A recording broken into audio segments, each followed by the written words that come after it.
my name is Jessica Stern, and I am the Associate Director of Graduate Recruitment at the University of Southern California, Viterbi School of Engineering.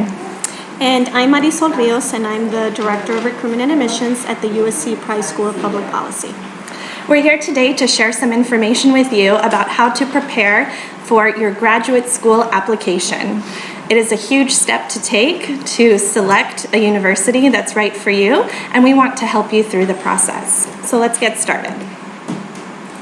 First, it's a good idea to consider your motivations for choosing graduate school. It is a huge investment financially and in your time, and you want to make sure it's the appropriate next step to reach your goals. So here are some reasons, common reasons, that students might select to go to graduate school.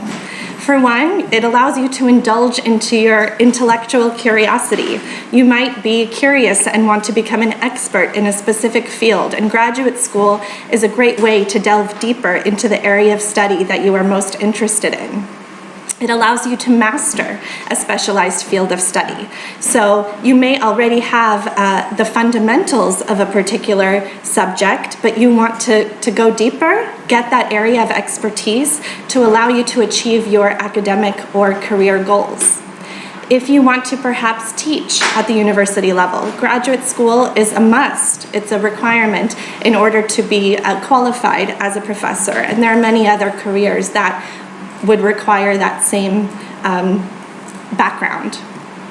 It also proves to increase your earning potential. So students who choose to go to graduate school are more likely to achieve higher positions within the industry that you are interested in and increase their salaries as well. And of course, for some of you that may have employers that encourage you to advance your studies, that's a huge benefit that you might want to take advantage of as well. So when deciding what university is right for you, there are a lot of different factors that you would want to take into account. In the United States, we have more than 4,000 higher education institutions. So where do you begin? Here are some ideas of where to start as you compare different schools. For one, course offerings. At the graduate school level, you are going to specialize in a particular field, as we discussed. So you want to make sure that the university you choose has that area of study that you want to pursue, or that area of research that you would want to go into. So definitely have a look at the different programs offered at the universities, and maybe take the extra step in looking into the curriculum offered within those programs. For example, a computer science program at one school might include certain specializations that a computer science program at another school might not. So do take a look at the different course offerings. Admissions requirements. This can vary greatly, and we'll talk about some of the admissions requirements that tend to overlap in all graduate schools, but there might be variations as well. Do you have to take a graduate entrance exam? Do you have to submit letters of recommendation? So it would be helpful as you explore the different graduate school options to keep a sort of table or matrix of all the different requirements required of that program. The interests and reputation of faculty. This might be important, especially if you want to pursue a doctoral program. If you are considering a PhD in the United States, you want to make sure that the school you choose includes a professor that does research that is aligned with the research that you are interested in pursuing. So you can look at the reputation of the faculty of the university to determine that, and then dive deeper to see what topics of expertise these professors have. Student life. Even at the graduate school level, it might be important to you to feel part of a community, to feel involved in the areas that you're interested in outside of the classroom. So you can check to see if the university has student organizations in the specific areas that you're interested in, volunteer opportunities. Most universities in the United States offer this to some extent, but you can compare that factor as well. Of course, since you will be spending a lot of time in the city where your graduate school is located, you want to make sure you're comfortable in that geographical location. Do you want to be in a big city or a small town? This can change your experience greatly. What are the career opportunities in this particular place? And finally, funding opportunities. Are scholarships available at the university? Financial assistance, need-based aid, or is it all merit-based? So we'll tell you a little bit about how these factors work at our university at the end of the presentation, but to start with, these are the main factors you want to consider when selecting the best fit graduate school. For general application requirements, you can expect all schools will ask for your university transcripts. These are your grades from your undergraduate degree. So you will have to submit official copies of your transcripts. Some schools allow you to just upload them into an online application. Some do require you to actually mail in the official copies, but either way, you can expect to have those prepared. Most graduate schools will also ask you to submit graduate admission exam scores. These graduate exams in the US can range by subject area. The most common one is the GRE, but we also have the GMAT for students who would be pursuing an MBA, for example, the LSAT for law, or the MCAT for medicine. But the GRE tends to be the most common. The TOEFL or IELTS scores can also be required if your native language is not English, or if you didn't study your undergraduate degree in an English-speaking country. So you could expect to take that exam as well for a lot of these schools. Many do require an application fee as part of the application submission. And finally, proof of financial support. If you will be studying in the United States on a student visa, you will likely be asked to submit financial support or a bank statement to prove that you will be able to fund your studies. And then finally, at the bottom, you'll see some requirements. Not all schools will require these supplemental materials, but for some, it's a very, very important part of the application. This includes the letters of recommendation, the personal statement, a CV to show any work experience, as well as research experience, especially for PhD programs. A lot of them like to see that you've already engaged in some research. We're going to talk more deeply about the letters of recommendation and personal statement in just a minute. Let's start with the personal statement. So there are very important components as part of the graduate application that Jessica has mentioned previously. And one of the important parts of the application for many professional programs or even PhD programs is the personal statement. So there are two types of personal statements that you would come across in part of the application. There's the general comprehensive personal statement, and then there's the response to a very specific prompt. The general comprehensive personal statement kind of gives you the opportunity to talk about your interest in the field, the degree that you're pursuing, the person, the admissions committee, or the faculty who's reviewing the statement will be able to have a clear picture of what is it that you're looking for in the particular program that you're applying to. It's probably the more difficult statement to write because it doesn't give you a whole lot of guidance. But most of the time, the type of personal statement that you'll get are the one that has a very specific prompt.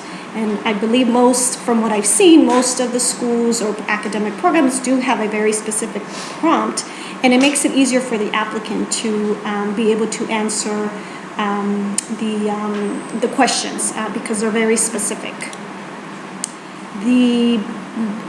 One of the recommendations that we do give students before writing a statement of purpose is writing a draft. So you have to remember your audience and who is going to be reviewing your application. Is it going to be faculty? Is it going to be admissions counselors? You want to, if you can, in the research that you're doing when you're looking at programs, PhDs or master's programs that you're applying to, you want to know who's going to be reviewing your application, who's part of the admissions committee. And sometimes admissions offices will let you know who's reading the file, if it's admission staff or if it's faculty.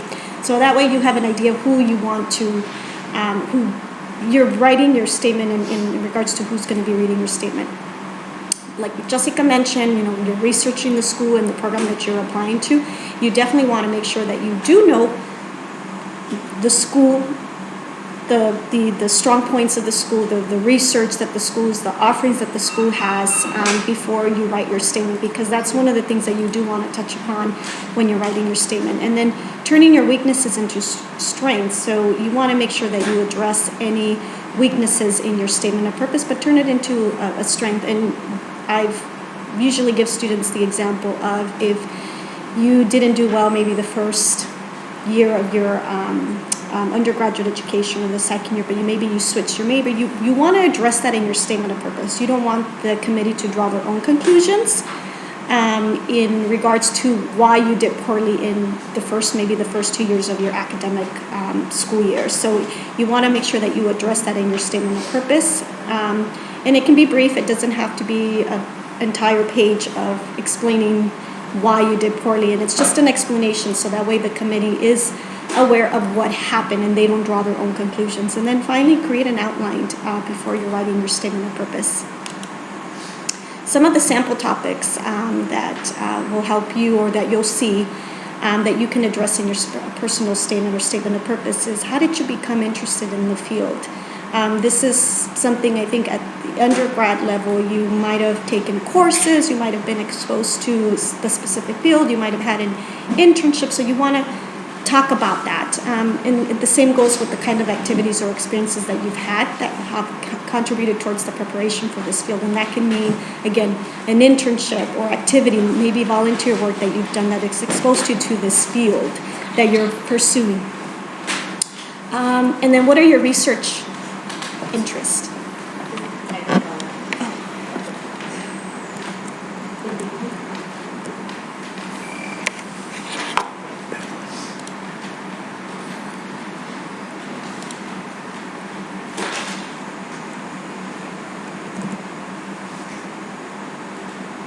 We're adjusting something, but it's still on. Okay. Technical.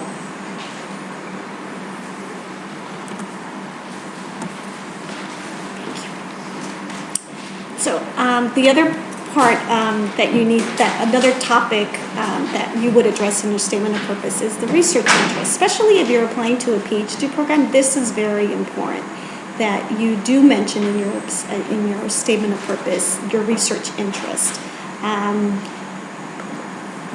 Faculty, most likely it's going to be a faculty committee who's going to be reading your statement of purpose, so they're going to want to see if there's a fit, whether or not your research interests match those of what the faculty if the faculty are doing the same similar research.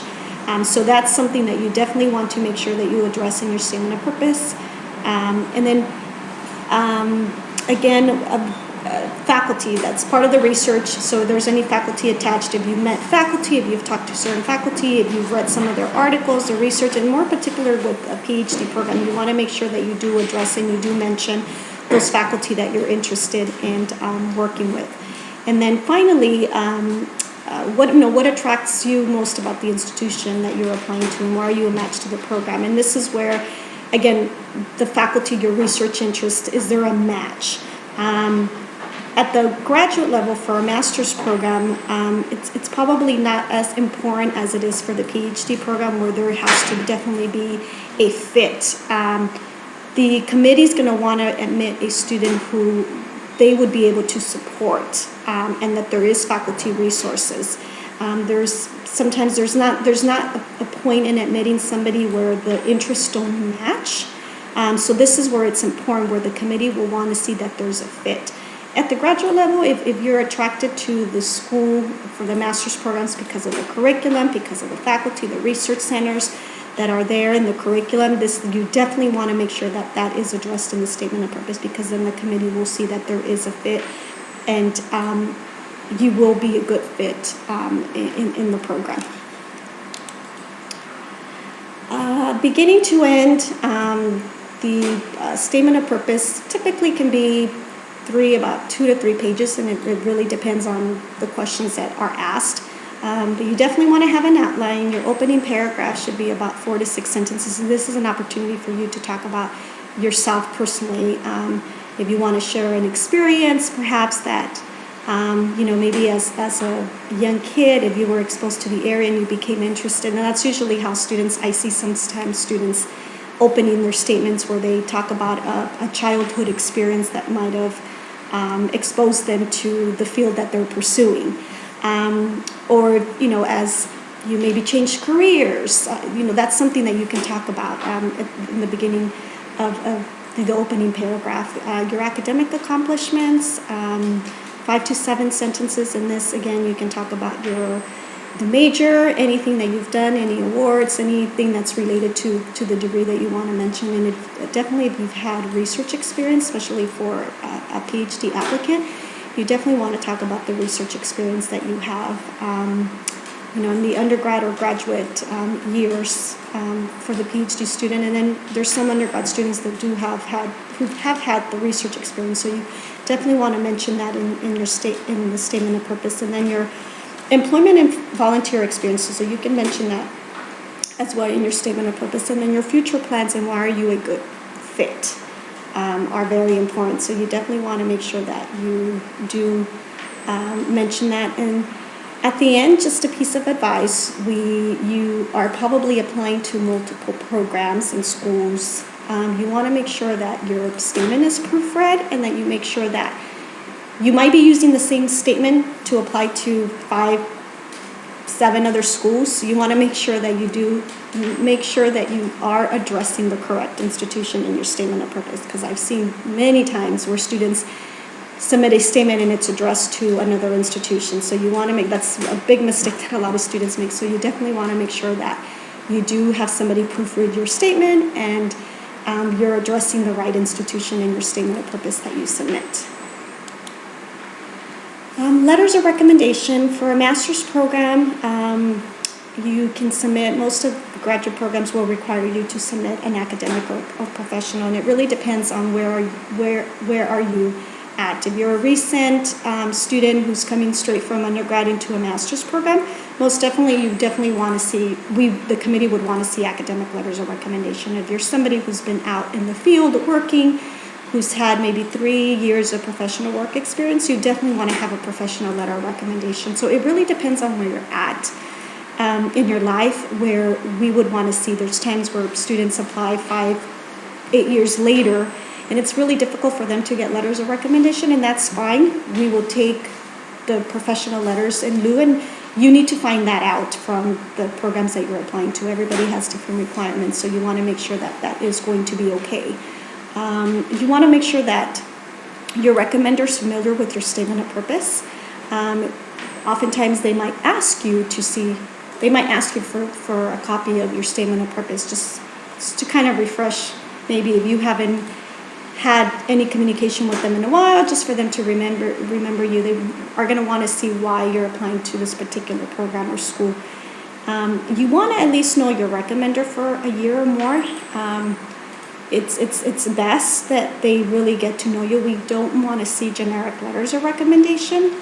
We want to see letters of recommendation of recommenders that really have gotten to know you either professionally or academically. For the PhD program, academic letters of recommendation are going to be the most important. At least for our PhD programs at the Price School of Public Policy, professional letters of recommendation are really not important for us because it is a PhD program and because the focus is research and academia. We want to see letters from professors. If you've done research with certain faculty, outside of the university or with other faculty members, letters of recommendation from those people would be fine. Again, you want to make sure that that they are familiar with the program that you're applying to, so that way they can be able to write a good letter of recommendation. You want to make sure that you have known them for at least a year. Asking for letters of recommendation, you want to make sure that the recommender knows that you know what the requirements are, that if there's anything that they need from you. So you want to make sure that you ask them if they need anything from you to be able to write your letter of recommendation. Again, you're going to share your statement of purpose and why are you applying to the program. If you're still in undergraduate school, maybe setting up an appointment, setting up a meeting with your recommender just to kind of maybe talk to them about what you're looking for in a particular program, where your career goals are, and that way they have an opportunity to learn a little bit more from you, and then summarize for them how you have known them and what you hope they can draw or highlight on your statement.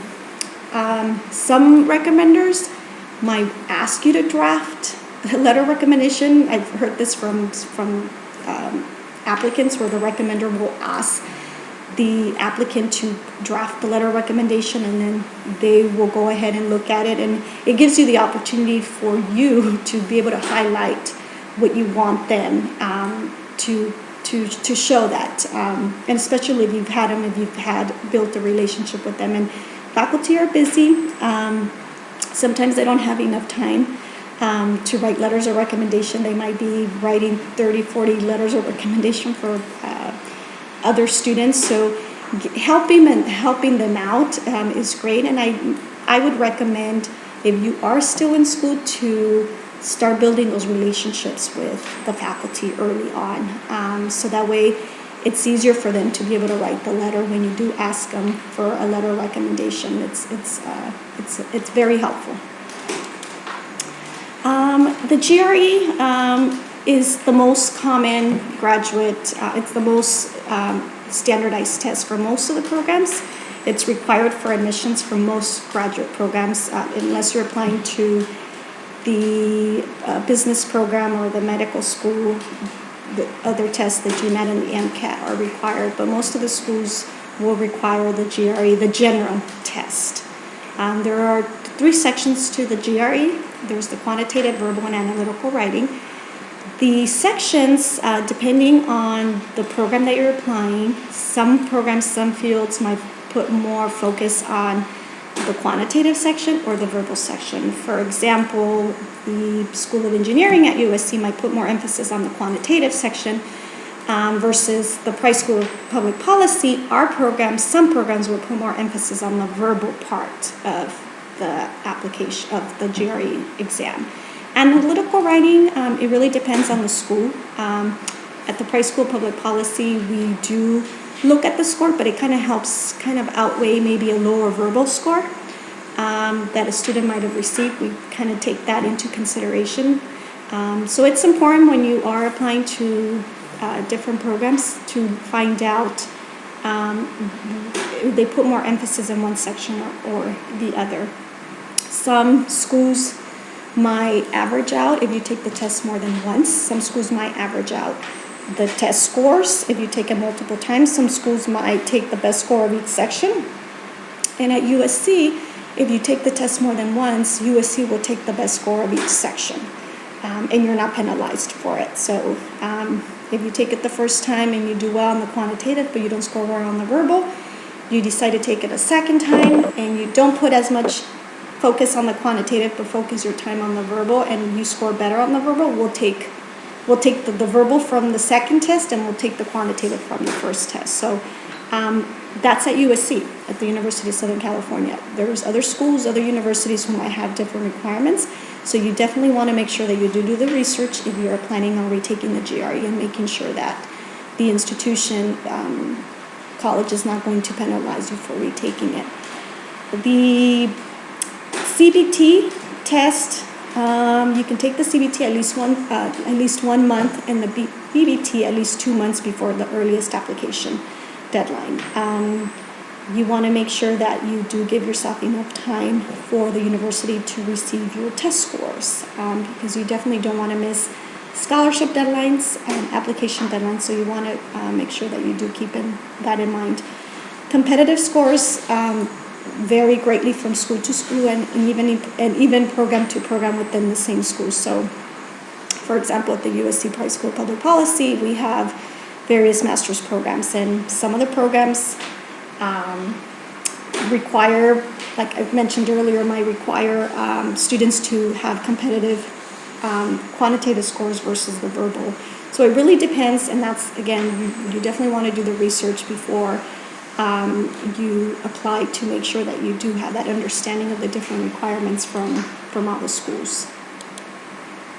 These are some examples of the average scores for the Viterbi School of Engineering and the Price School of Public Policy. As you can see, the Viterbi School of Engineering, their average quantitative score is higher than the Price School of Public Policy. Our average score on the verbal is a little bit higher than Viterbi. So, and again, like I mentioned earlier, of course, because it's the School of Engineering, they're going to put more emphasis in their quantitative score. Our PhD programs tend to have higher average scores. So, the higher your score is, the more competitive you will be as an applicant for any master's or PhD program. And again, standardized test scores, some schools, some programs might put more emphasis on a test score than they might do on a GPA or a statement of purpose on your letters of recommendation. So when you're doing the research and you're looking into schools and programs that you're applying to, these are some of the things that you want to ask. How much emphasis are they putting on the GRE? Are they taking a holistic approach? Is everything taken into consideration? So these are questions that you should be asking when you're looking into programs and institutions that you're applying to. In terms of costs, funding, scholarships, we talked about how this can vary greatly institution to institution. In the US, we do have private universities as well as public universities, and the costs can vary primarily for residents of the United States. For international students, in addition to looking at tuition, you want to be mindful of other international student fees that might be associated with studying at the school, as well as other kind of mandatory fees required of all students. I know that around the world there are certain connotations about the quality of education for a private versus public university, but you will find in the United States that there are excellent public institutions and there are fantastic private institutions as well. So in terms of academic quality, you won't see much of a difference. Where you might see difference are perhaps resources for research, for funding to do your research, facilities, but not even in a huge way. So I would focus less on should I go to private or public and focus more about the costs associated with attending each institution, the programs that institution offers, and all those other factors that we discussed earlier. In terms of scholarship opportunities, this can vary quite a bit. So some schools might offer merit-based scholarships. They'll have a look at your GPA or your GRE scores or your application as a whole to determine whether you qualify for merit-based funding.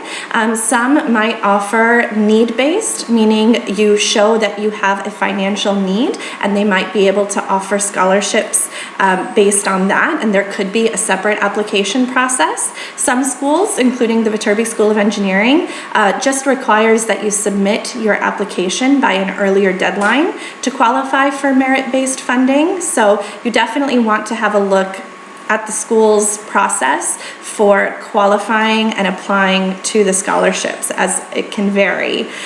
There are a lot of external sources that could provide funding, and we do recommend that you do not rely on the school-based funding, as most of the time the scholarships offered are partial. Some schools might offer full tuition scholarships, but often you would have to consider living expenses as well. So we do recommend that if you're in a position where you need full funding, to consider external sources. There are a lot of organizations that offer funding based on specific parameters, whether it's this particular program you're pursuing or where you come from.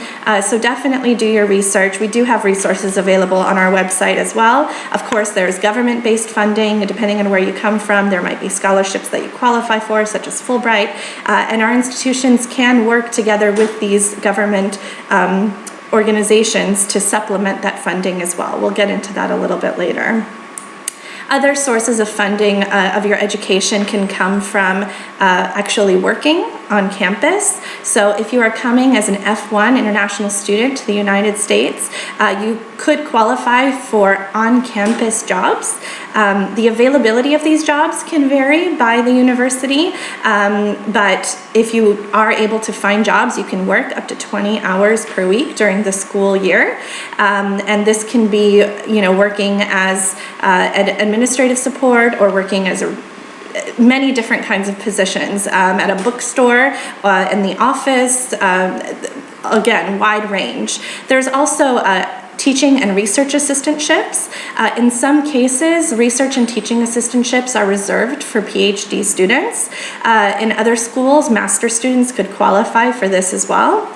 There are also CPT internships, which are paid internships available in the summer.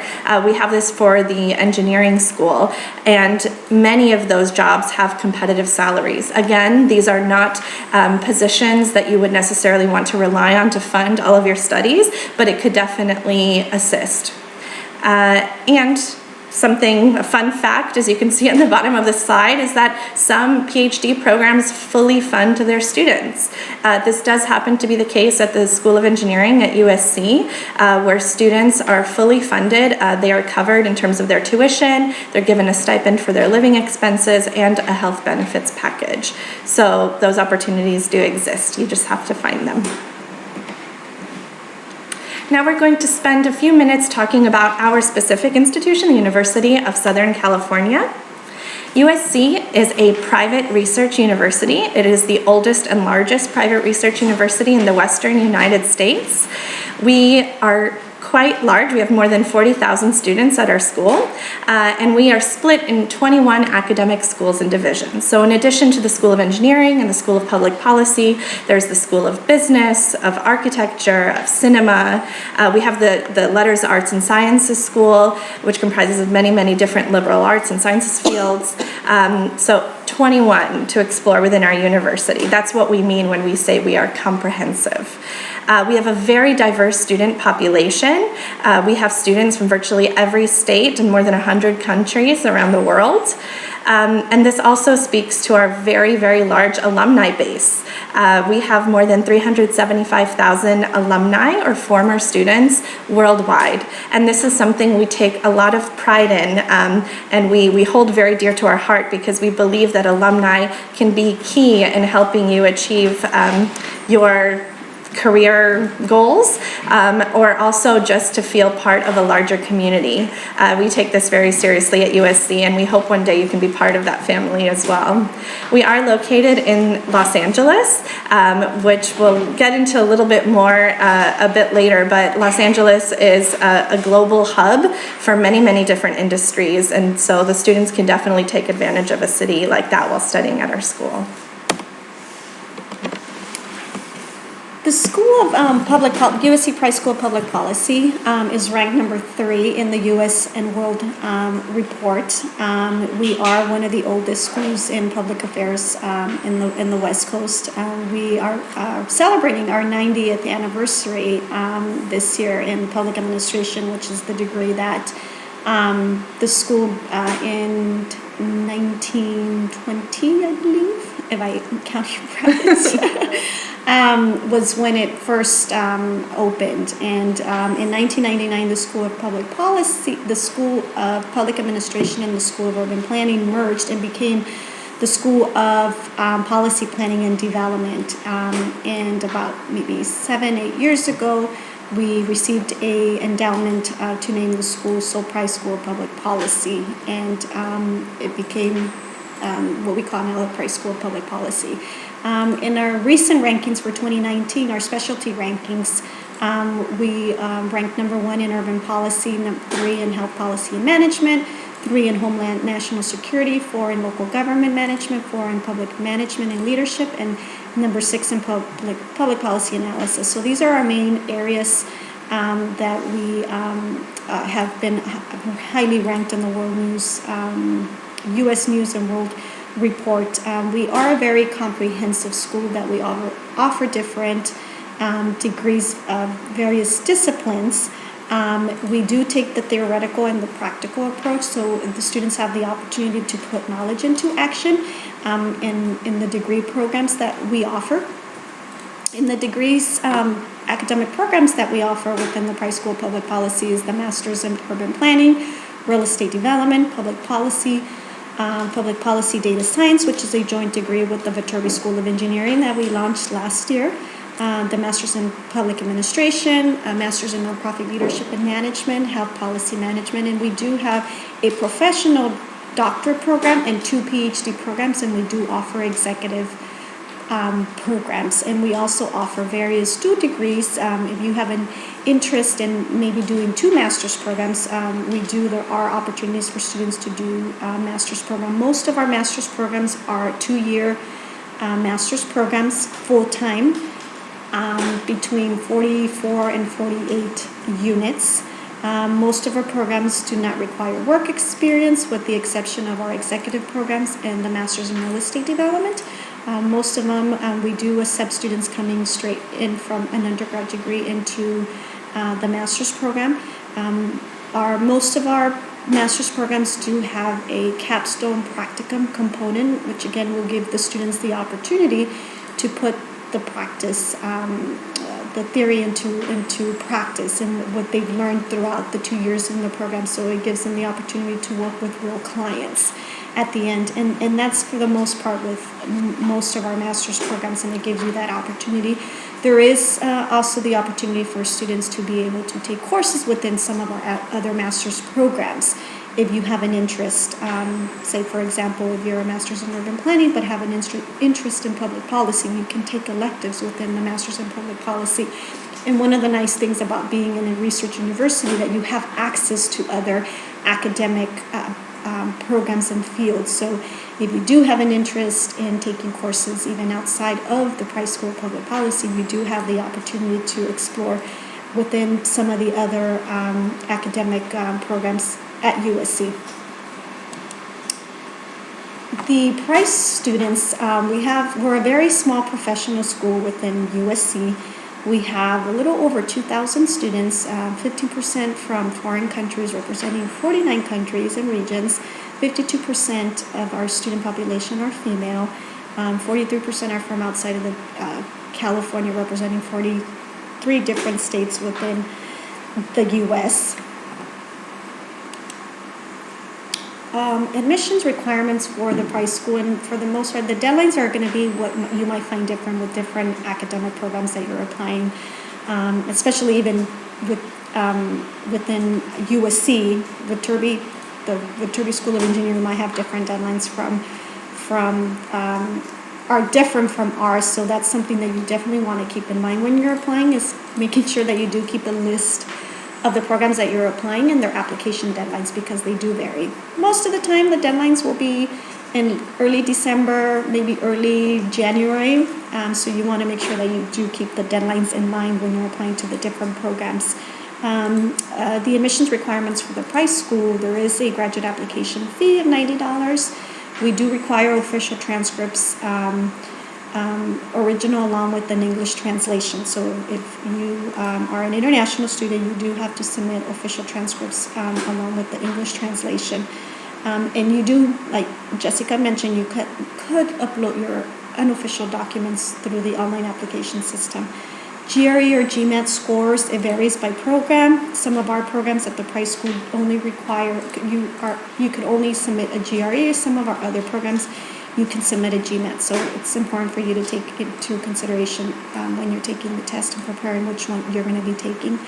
We require the TOEFL or the IELTS test. The minimum TOEFL requirement at the Price School is 100 with the 20 in each section, and the IELTS score is 6.5. The supplemental application is part of the online application, and that's questions that we might ask, additional questions that are part of the online application, and it's supplemental material questions that we ask you to answer. And then we do require a resume, the 3 letters of recommendation, and a statement of purpose, and of course a financial statement of support.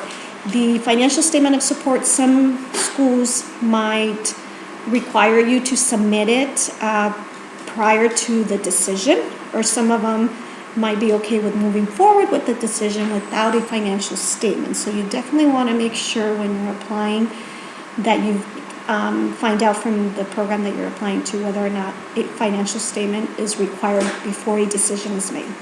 For our master's programs at the Price School of Public Policy, we don't require the financial statement before, but just keep in mind that a financial statement can hold up your application. So if you are admitted, you won't be issued a 920 until the financial statement of support is submitted. So we recommend that you submit it at the time that you're submitting an application, just to that. It's in the system, and so when the decision comes, your I-20 can move a little bit faster. I'm going to go ahead and turn it over to Viterbi. All right. So the Viterbi School of Engineering, we actually get our name from Dr. Andrew Viterbi, who was an alum of USC, and you may know him either as the co-founder of Qualcomm, or maybe because of the Viterbi algorithm, which he coined, which reduces signal interference in wireless communication and is still used widely today. One of the things we like to emphasize, this applies to all schools within Los Angeles, but particularly for aspiring engineers or computer scientists, our location is a huge advantage. So we are home to Silicon Beach. It's about 20 minutes from our campus, which is located in downtown LA. And Silicon Beach is one of the top startup ecosystems in the world. We also have a close proximity to Silicon Valley and the biotech hub in San Diego. So career opportunities are wide for students who are pursuing engineering degrees in Southern California. Los Angeles also happens to be the city that hires more engineering graduates than any other city in the United States. So there is always demand for your skill set, and there, as I mentioned, a lot of opportunities for you upon graduation of our school. So the Viterbi School is the oldest professional school at USC. We were founded in 1905, and today we have 2,700 undergraduate students and 5,900 graduate students. So as you can see, we have many more students pursuing master's and PhD degrees in the engineering school than bachelor's. We are comprised of 8 different academic departments that encompass more than 65 master's programs. Sorry, the numbers aren't popping up, in 13 PhD programs. This is so a wide variety within those 8 academic departments of programs that you can pursue. If you wish, in your application, you can apply for up to 3 programs or up to 2 graduate programs under one application fee at the Viterbi School. So we do have many students that apply for both a master's and a PhD program. You just want to make sure that the materials you submit for your application kind of tell your story and identify why you are choosing this route. We are a top 10 graduate engineering school in the United States, according to the US News and World Report. We know rankings aren't everything, but it does speak to the quality of our education and how renowned our school is around the world. And as a research institution, research is definitely at the core of what we do. We have 45 research centers at the Viterbi School and remain a leader in funded research. These are the 8 academic departments at the School of Engineering. So we have aerospace and mechanical engineering, as well as astronautical engineering. It's rare in the US to see these as split, but we do have them as 2 separate departments with their own master's and PhD programs. Our location plays a big role for students that pursue these degrees as well, with JPL and SpaceX in Southern California. It's a huge advantage. We have biomedical engineering, chemical and petroleum engineering and material science, civil and environmental engineering, computer science and informatics, which is definitely our most popular and most competitive program, electrical engineering, as well as industrial and systems engineering. Industrial and systems engineering is interesting too in that it's fairly interdisciplinary. Many of our programs are, but that one also has programs like engineering management or product development engineering that incorporate a lot of business or management principles in the degree. Here's a snapshot of our students. So we We know that in general in STEM there is a disparity of men and women pursuing those degrees, but we are very proud to have a lot of concerted initiatives to attract more women engineers to our programs. And at this time, we have about 31% of students that are female, which is above the national average. We are striving to increase that, and we are proud that we do have the most number of women in graduate engineering at our school, with more than 1,400. We attract applicants from more than 110 countries, so it's a very diverse student pool, and you can see here what the profile is of our applicants. So on average, the GPA of our applicants is 3.45 out of 4 for the master's degrees, around the same for the PhD. As Marisol mentioned, we do put a lot of emphasis on the quantitative score of your GRE, that we will look at both the quantitative and the verbal. So we are looking, the average of our applicants is 165 for the quantitative section. I meet a lot of international students who get so focused on preparing for the TOEFL or IELTS exam, which is absolutely important to show your English proficiency. But for those of you who are aspiring engineers, you don't want to pass up on the opportunity to prepare enough for this exam, and particularly for the quantitative section.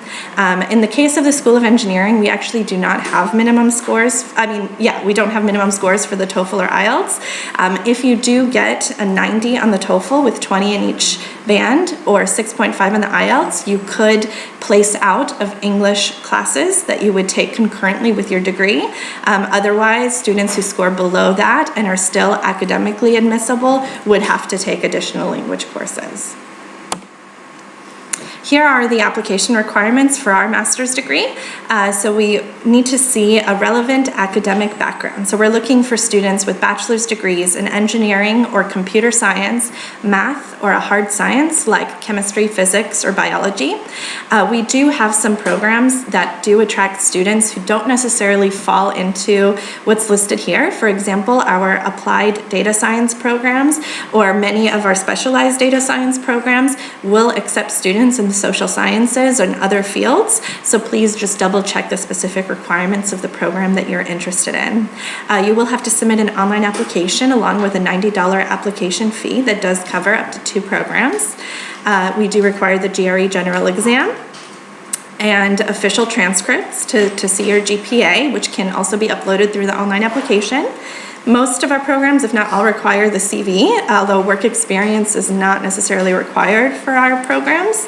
And supplemental materials, this can be the personal statement, letters of recommendation. That does vary quite a bit. Some of our master's programs will require 3 letters of recommendations. Others make it optional. So again, just double check the requirements of your specific program.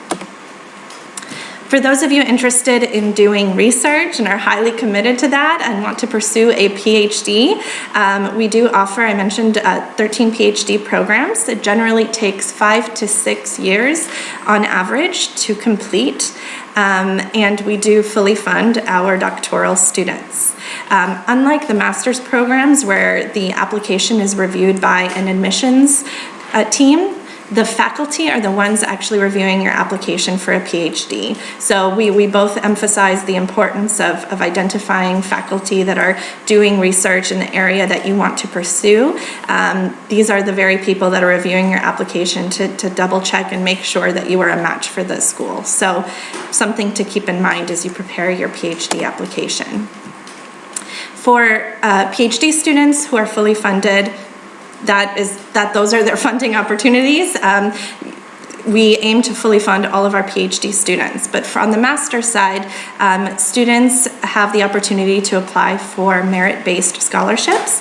These are limited partial scholarships that go towards your tuition, and in order to apply, you would need to submit your application by a specific deadline, which I'll show in the next slide. It's usually 2 weeks to 1 month before the final deadline.